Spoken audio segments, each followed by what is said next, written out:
Some people are in possession of million-dollar fortunes without even realizing it. We've seen lucky men and women find historic documents in $4 picture frames, buy costume jewelry for pennies and sell it for hundreds of thousands of dollars and plenty more. One ex-Air Force man even bought a Rolex for $509 and sold it decades later for, well, you'll have to wait and see. What would you do if you found out that something you'd bought a long time ago had skyrocketed to 100 times its original value? Laugh? Cry? Well, for one particular man, a U.S. Air Force veteran actually, he literally tumbled to the ground. You okay? He originally purchased this Rolex watch in 1974 for $509. Why? Because he heard it was a good brand for scuba diving. Even with the 10% Air Force discount, it still cost him nearly a month's salary. But after opening it, he decided it was just a little too nice and a little too fancy to take into saltwater, instead keeping it in a safety deposit box for almost 40 years. That proved to be the best decision he'd ever make, because when it was evaluated decades later on the Antiques Roadshow television show, it was declared to be worth between $700,000 and $1 million. The executive producer of the show even came out and said, astoundingly, that, quote, "For the first time ever, we had a guest so overcome by the valuation of his treasure that he fell to the ground in surprise." I've been making this show for 21 of its 25 years. That's never happened.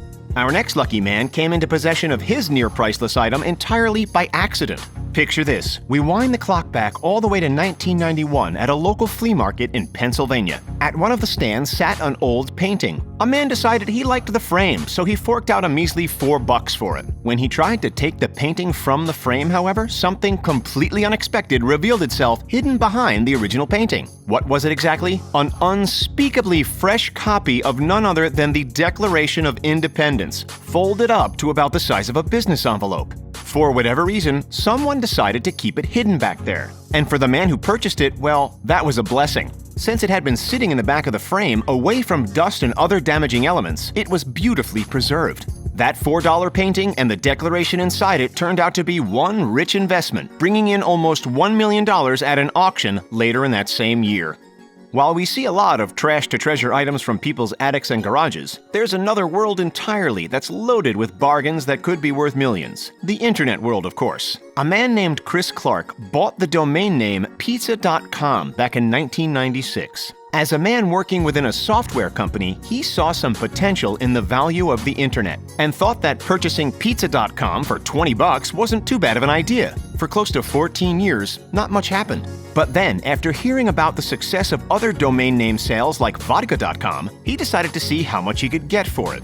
Hold on to your pepperoni, people, because Clark managed to rake in a whopping $2.6 million from the auctioning of the domain name. This concept is called domain squatting, and it can be hit or miss for a quick buck. Fortunately for Chris Clark, it was a massive hit. We're pretty confident that most of you have played chess at least once in your life. If you've bought a board, then you know that they're not too expensive, starting at around $20. A really nice handmade wooden version? Well, sometimes they can be worth a couple $1,000s. But this one particular chess piece blows that out of the water. A grandfather purchased this small piece, not even a whole set, just a piece, over 50 years ago for $6. It doesn't look like much, does it? But it's actually made of walrus ivory and was part of a medieval chessboard. The board, which dated back to the early 13th century, was initially found in 1831 on the Isle of Lewis in Scotland after being lost for hundreds of years. But it was missing pieces. One of those pieces, yup, you guessed it, was bought by the grandfather and was handed into the Sotheby's auction house in 2019. Any guesses how much it sold for? $1.2 million. Checkmate. All right, we're headed over to the West Middlesex Hospital in London, where another rare object was found, then bought for pennies, and then resold for an astronomical amount. Take a look at this fake diamond ring. It was first purchased in the 1980s by an anonymous seller who bought the jewel at a car boot sale, a type of flea market in the UK. She was under the assumption that it was just a piece of costume jewelry, and she just liked the way it looked, and that's why she wore it almost every day for 30 years. She wasn't worried about losing it, because who would be? It was just a $13 knockoff. Well, as luck would have it, it was no piece of costume jewelry at all. When she decided to have the ring appraised by a local jeweler, you can only imagine the look on her face. The ring was identified as a cushion-shaped diamond set in a 19th century mount. What that means is that it was a pure, 100% real, 26-carat diamond ring worth a bucket load of cash. So she put it to auction. It was originally priced at over $400,000, but amazingly, she ended up selling it for $847,677. Now that's what we call a good investment.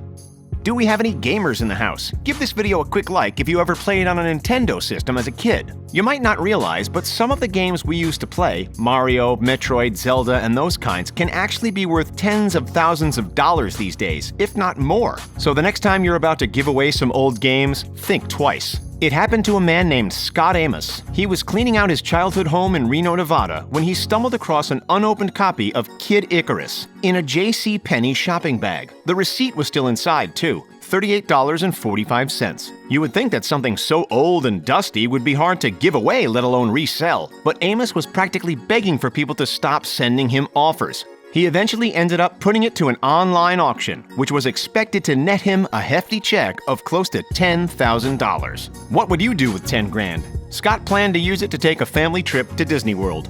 When someone says, "It's the most valuable specimen I've ever held in my life," what comes to mind? Certainly not a doorstop, that's for sure. Alas, that's exactly what a geology professor was talking about when a man brought something in for him to look at. Back in 2018, over in Michigan, a man discovered that the boring rock that he'd been using as a doorstop for over 30 years was actually, ready for this, a meteorite. Yup, that is no joke. This wasn't just any space rock, though. Weighing in at 22 pounds, it was the 6th largest recorded find in Michigan's history.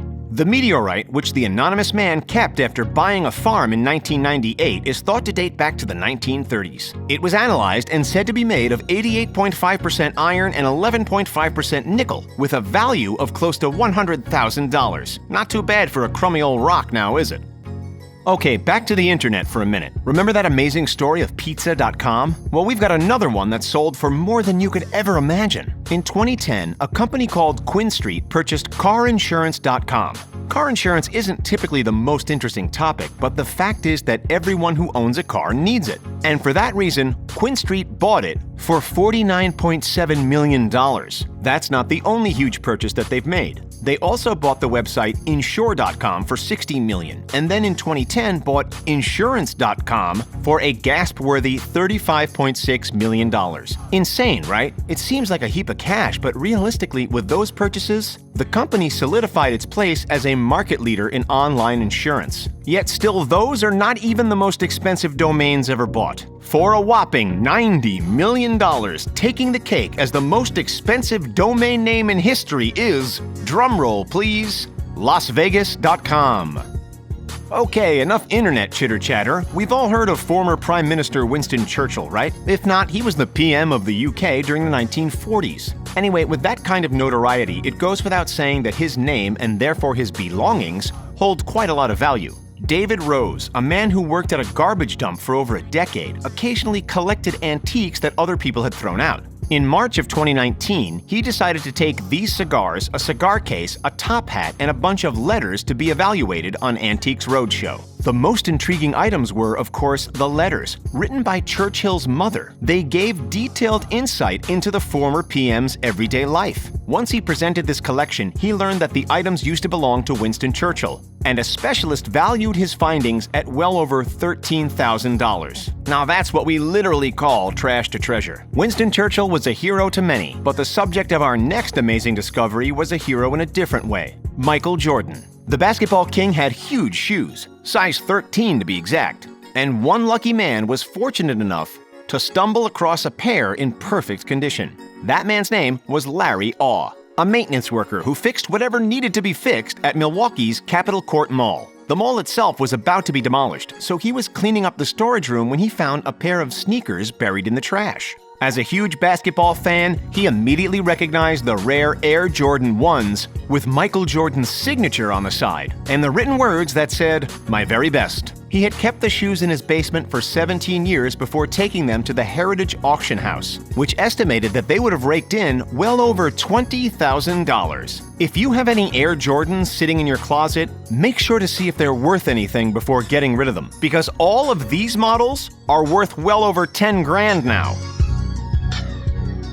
Have you ever found something and then sold it for way more? Let us know in the comments. Don't forget to like, subscribe, and thanks for checking out The Richest. We'll see you next time.